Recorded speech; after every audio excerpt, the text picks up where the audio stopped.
இந்த பாடலை பாடியது சுரேஷ் பீட்டர்ஸ். அடிப்படையில இவர் ஒரு ட்ரம்மர், மியூசிக் அரேஞ்ச்மெண்ட்ஸ் பண்ணுவாரு. இவருக்கு ஒரு பெரிய திருப்புமுனை ரோஜா படத்துல ஏஆர் ரஹ்மானுக்கு அசிஸ்டண்டா சேர்ந்ததுதான். ரஹ்மான் தான் இவரை ஜென்டில்மேன் படத்துல இந்த பாடலை பாடி ஒரு பின்னணி பாடகராகவும் அறிமுகப்படுத்தினார். தொடர்ந்து ரஹ்மான் இசையில இவர் பாடிய பாடல்கள் காதலன் படத்துல,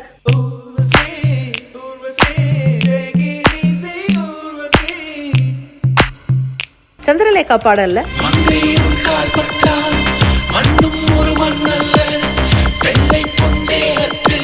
மத்த மியூசிக் டைரக்டர்ஸ்க்கும் இவர் பாடியிருக்காரு. ஆசை படத்துல, சரத்குமார் நடிப்புல வந்த கூலி படத்துல இவர் ஒரு இசையமைப்பாளராகவும் அறிமுகமானார்.